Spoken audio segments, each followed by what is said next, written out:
Kun raadiyoo sagalee Ameerikaati.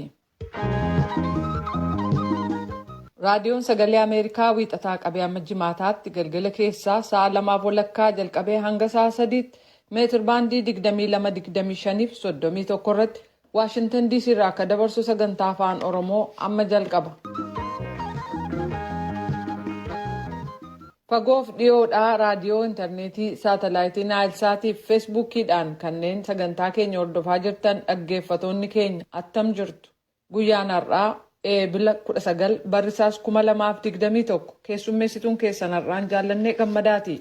Sadaasa 4 bara 2020 irraa kaasee rakkinni siyaasaa bulchiinsa Tigraay keessatti dhalate nama hedduu rakkoo adda addaaf saaxiluunsaa karaa adda addaa gabaasamaa ture.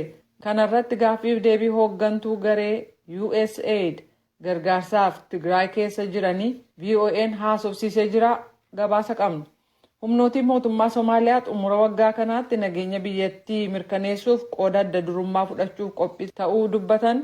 United States immoo aangawoota Ugaandaa hanga tokkorra uggura malaa keessatti kunis filannoo baranaa wajjin haala hidhata qabuun pireezidaantii United States Joe Biden bulchiinsi isaanii lakkoofsa baqattootaa simatu ka dabalu ta'uu beeksisaniiru. Isaan kun kan har'aaf jenne keessaati dhaggeeffattoota keenya hanga xumura sagantaa keenyatti nu waliin turaa jenna. Piroodyusariin keenya har'aa Nugusuu Taamiree, tamsaastuun sagantaalee kan miidiyaa hawaasaa Tigisti Gammeetii, oduu addunyaaf immoo namoo daandii kunoo.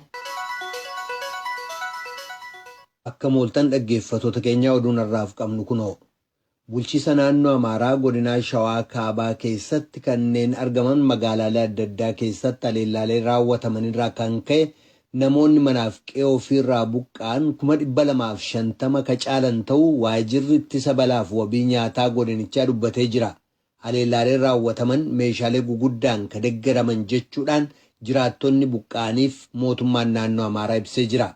Dubbii himaan mootummaa naannoo Amaaraa haleellaa raawwatame sanaaf ka mootummaan Oneg Shanee jedhee waamu waraana bilisummaa Oromoo yakkaniyyuu naannoo Amaaraatti bulchiinsi godina hawaasa Oromoo immoo gareen kun gochaa sana keessa hin jiru jedhee jira.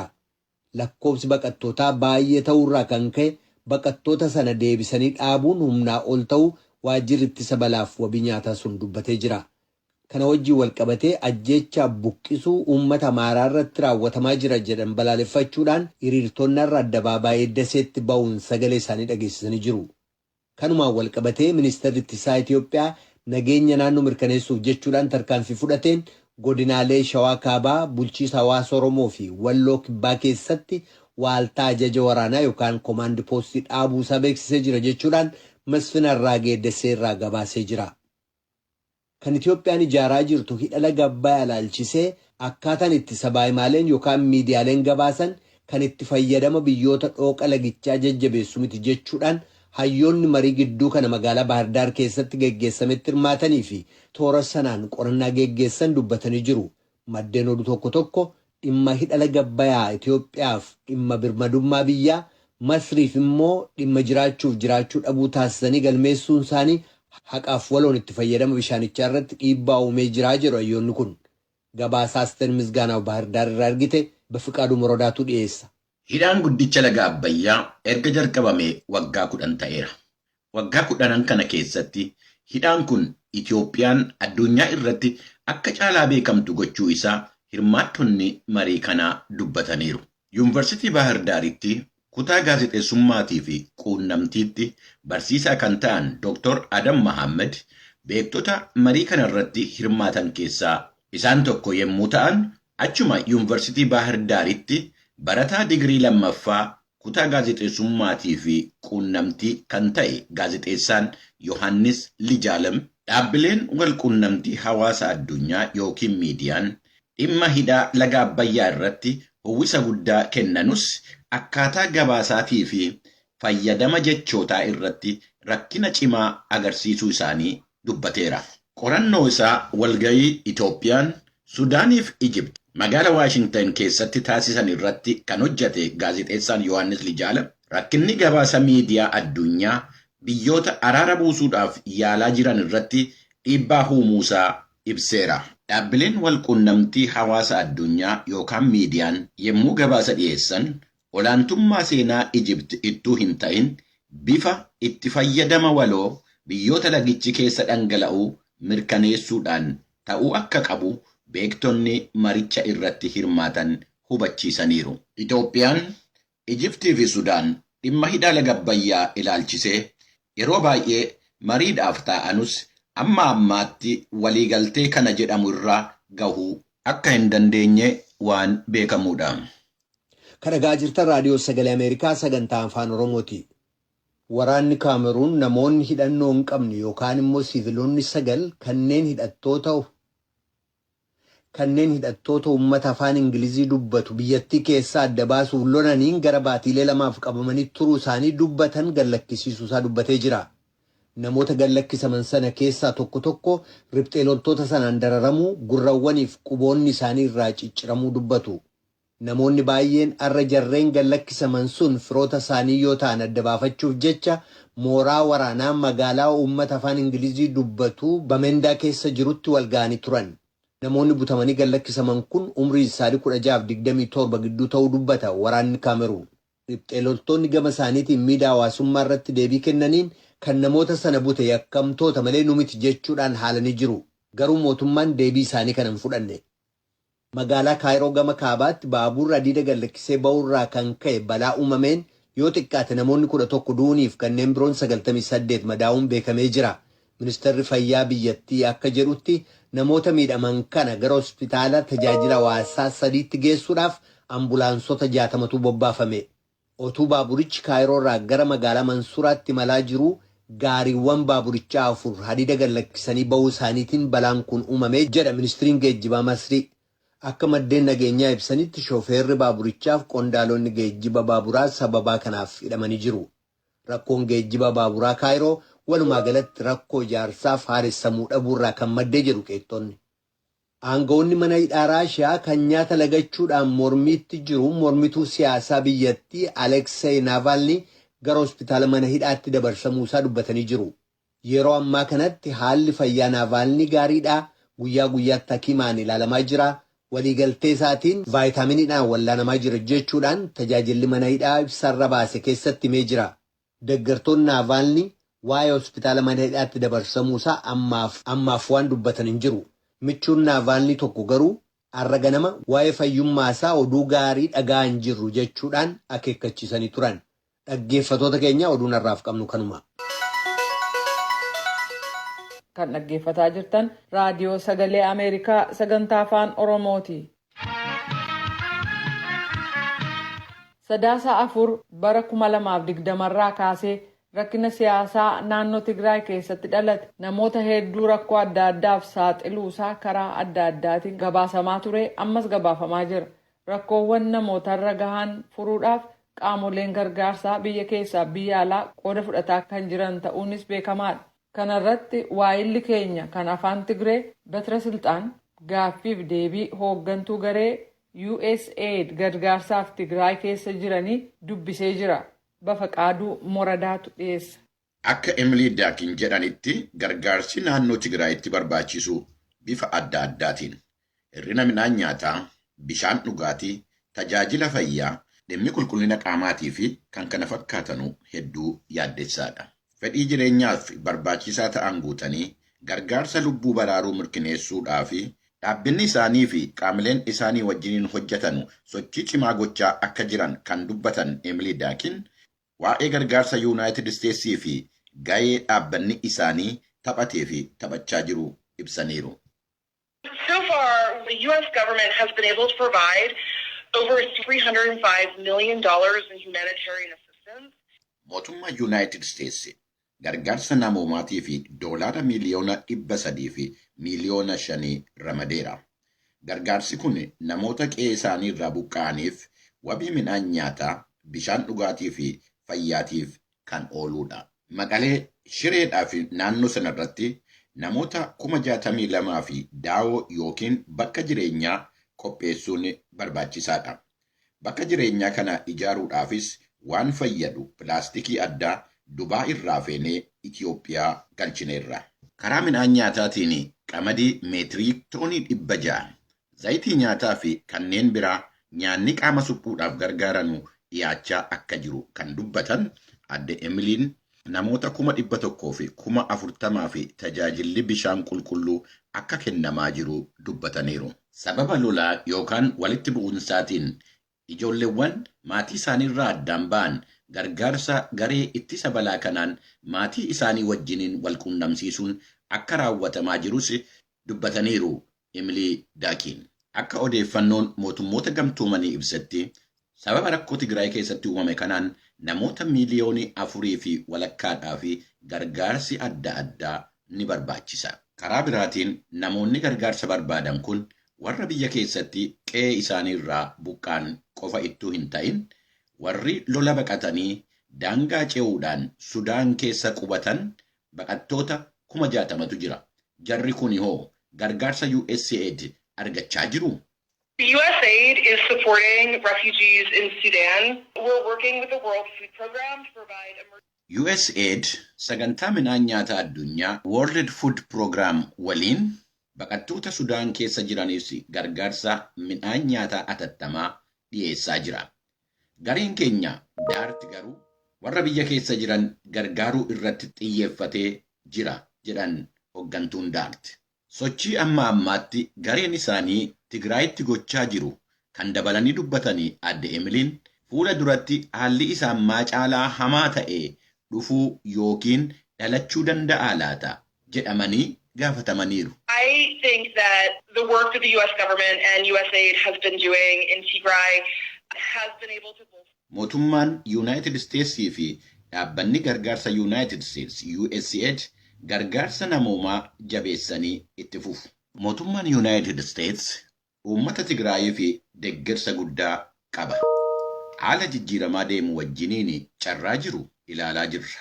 Qaamolee nu wajjiniin hojjechaa jiranuuf warra gargaarsa ajjoormanis hin jajjabeessina jedhanii adde Emilii Daakiin.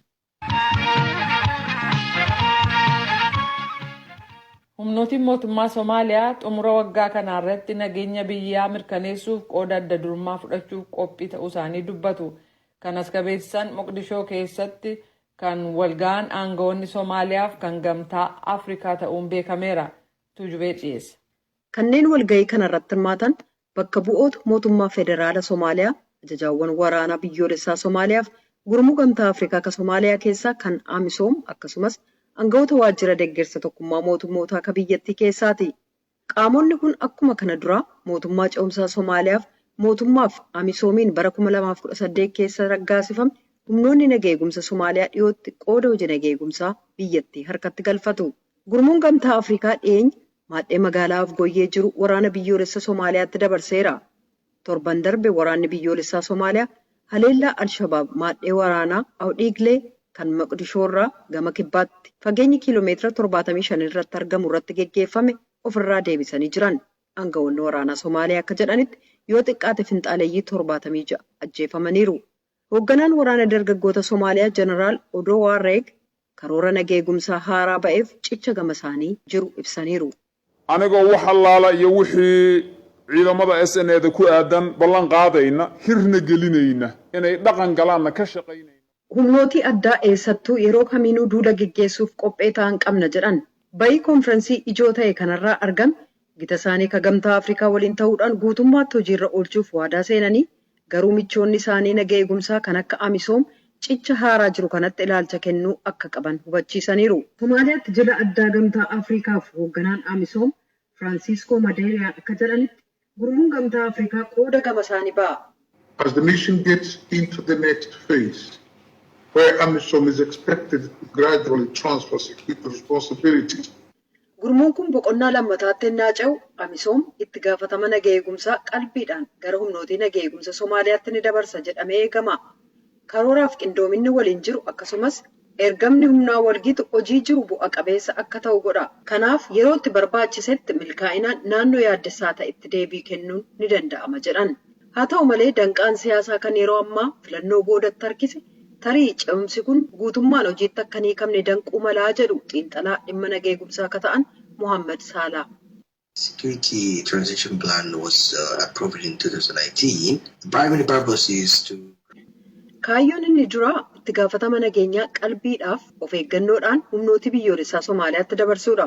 Raawwatiinsi isaa boodatti kan hafeef filannoof haala tokko tokko mootummaa federaalaaf hooggana naannoo gidduu adda addummaa jiru dabalatee falmii siyaasaa biyyattii keessatti uumameen qormaanni isa mudatee jira. Dhaaboliin nagaa eegumsaa dhimma siyaasaa keessa seenuunis danqaa kabiroodha jedhan. Dhaaboliin nagaa eegumsa Somaaliyaa itti gaafatama nagaa eegumsaa ofitti fudhachuuf yaalaa innaa jiran kanatti taajjabdoonni hedduun biyyattii gaanfa Afrikaa kana keessatti nagaaf tasgabbii fiduuf itti gaafatamummaan siyaasaa ijoo ta'uusaa ni amanu.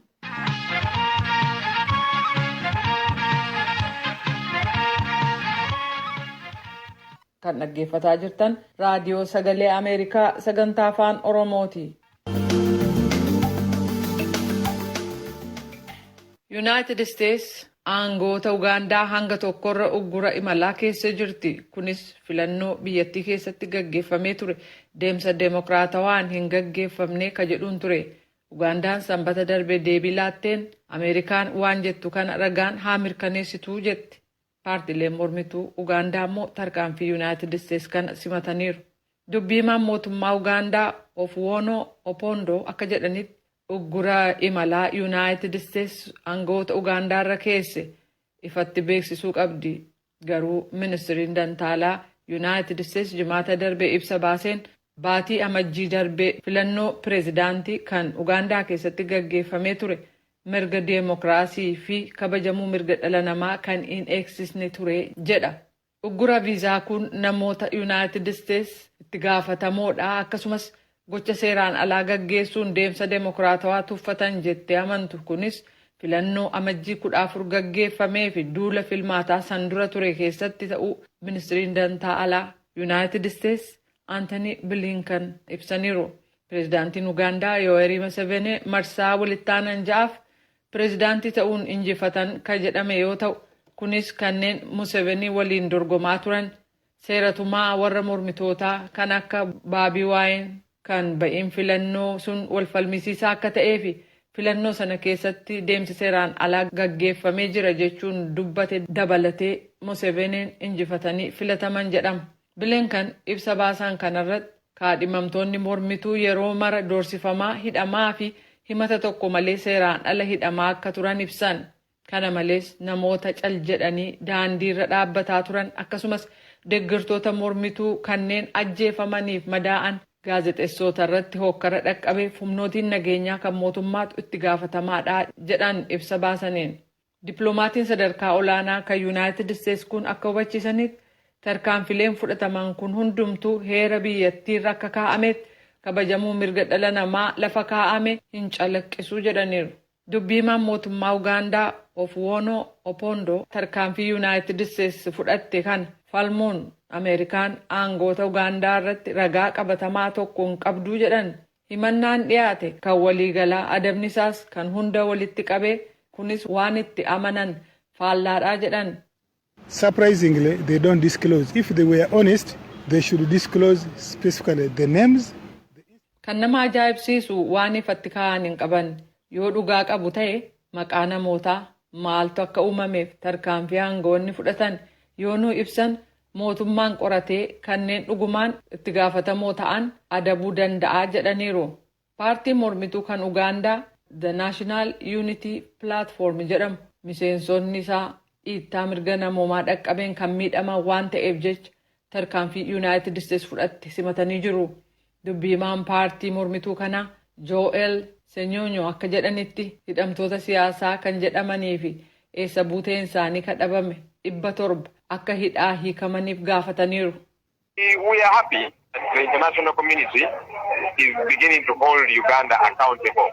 Hawaasni addunyaa Ugaandaa itti gaafatamtuu gochuu jalqabuusaaf gammannee jirra. Kun yoo ta'e aangoonni dhiittaa mirga namoomaa geessisaniif itti gaafatamni akka irra jiru hubatu. Haala jiru hammeessaa akka jiran takkaa hubannaan tarkaanfiin fudhatamus ni dabala. Kanaaf tarkaanfiin kun nu biratti simannaa guddaa qaba jedhaniiru. Namoonni siyaasaa garee The Forum for Democratic Change jedhamuu fi paarlaamaa keessatti immoo qondaala mormituu ka ta'an Semojuu Gaandaa seeratumtoota mootummaan itti gaafatamaa ta'uu qaba jechuudhaan gaafatan keessaa tokko. Tarkaanfii Yuunaayitid Isteetsi fudhatte kan simatan ta'us kun mallattoo tokko ta'ee gara boqonnaa lammataatti yoo ce'e qofa bu'aa quubsaa argamsiisaa jedhan. So I don't want to invite sanctions, but I think if there is a record of violations. Uggura kaa'usa jedhu ani nafeeru yookiin hin fedhu. Garuu ragaan hokkaraa galmaa'ee jira yoo ta'e uggura imalaa uummataaf labsuu qofa otoo hin taane waan qabatamaa tokko hojjechuu qabu. Jarri kun tarii waggoota dhufan 5 yookaan 10 keessatti gara Yuunaayitid Isteetsitti imaluu hin fedhan iyyuu ta'a. Kanaaf deemokiraasii fi mirga namoomaa dhiituun seera addunyaa waan cabsuuf akkasumas biyyas waan miidhuuf waan tokko gochuu qabu jedhaniiru. Ministeerri Haajaa Alaa Yuunaayitid Isteets Aantanii Bilinkan biyyi isaanii namoota dhuunfaa fi maatii isaanii kanneen Ugaandaa keessatti deemokiraasii fi mirga namoomaa cabsan irratti tarkaanfii dabalataa fudhatamuu malu ilaalaa akka jirtu ta'uu akeekkachiisaniiru. Kan dhaggeeffataa jirtan raadiyoo sagalee Ameerikaa sagantaa afaan Oromooti.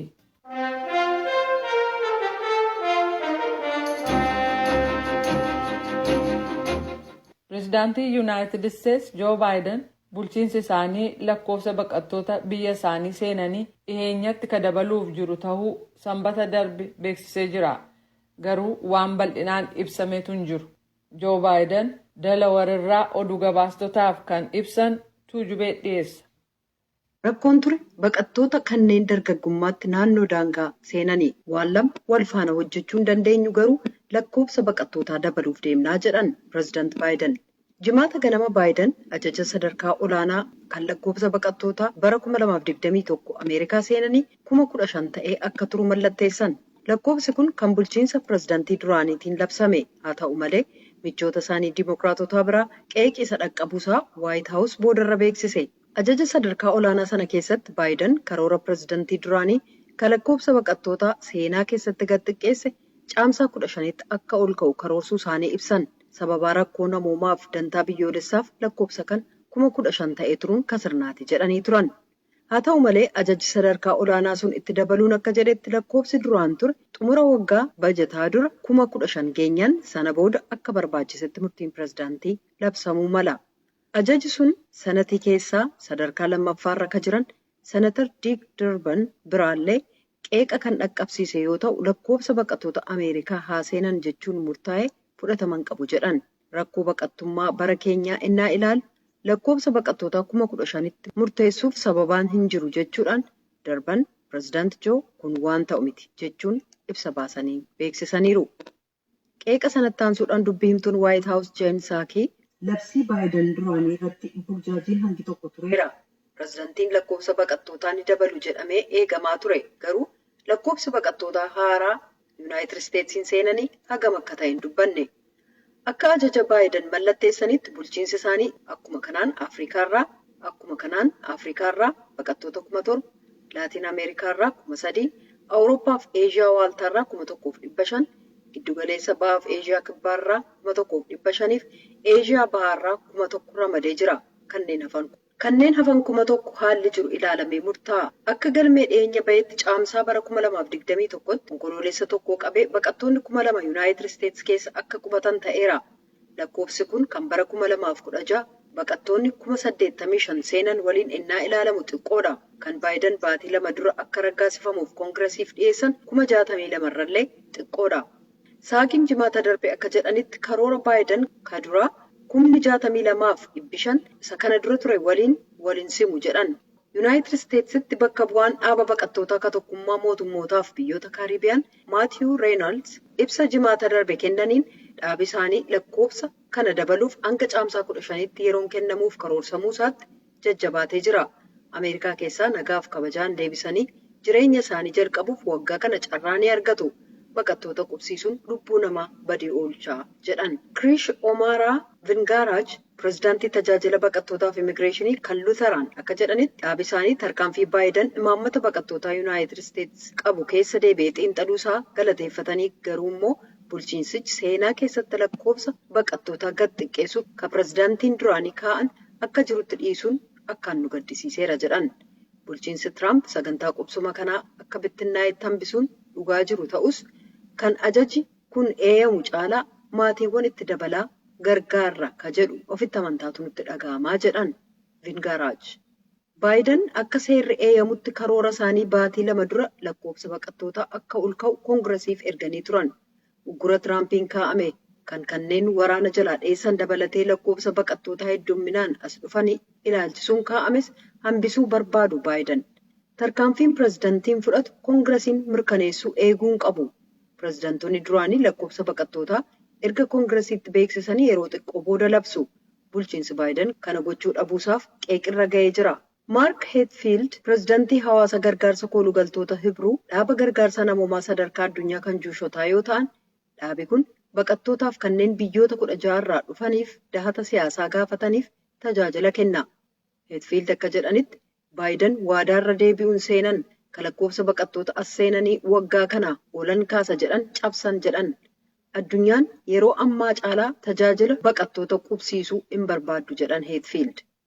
Saakiin akka jedhanitti yaaddoo kabroon ijoollee koolugaltoota maatiin bira hin jirre kanneen daangaa Yuunaayitid Isteetsiif Meeksikoo qaxxaamurani. Kun immoo qabeenyaa hedduu kan silaa baqattoota Yuunaayitid Isteets keessa qubsiisuuf oolu fixe jedhan. Waajjirri baqattoota qubsiisu hojii bulchiinsaaf aangawoota dhimmoota lamaan waliin hojjetu qaba. Kanaaf lamaanuu wal faana deemsisuuf dandeettiin jiraachuusaa mirkaneessuu qabna jedhan. Waajjirri kun waajjira tajaajila fayyummaaf namoomaa keessa ka jiru erga Yuunaayitid Isteets bara 1980 keessa seera baqattootaa baastee booda uumame. Baqattoota qubsiisuuf kanneen haaraa Yuunaayitid Isteets keessa seenan akka hawaasatti makamaniif tajaajila kenna. Qophiin Ameerikaaf uummata ishee kanarraa kanumaa torban qophii biraan hanga walitti deebinutti nagaatti.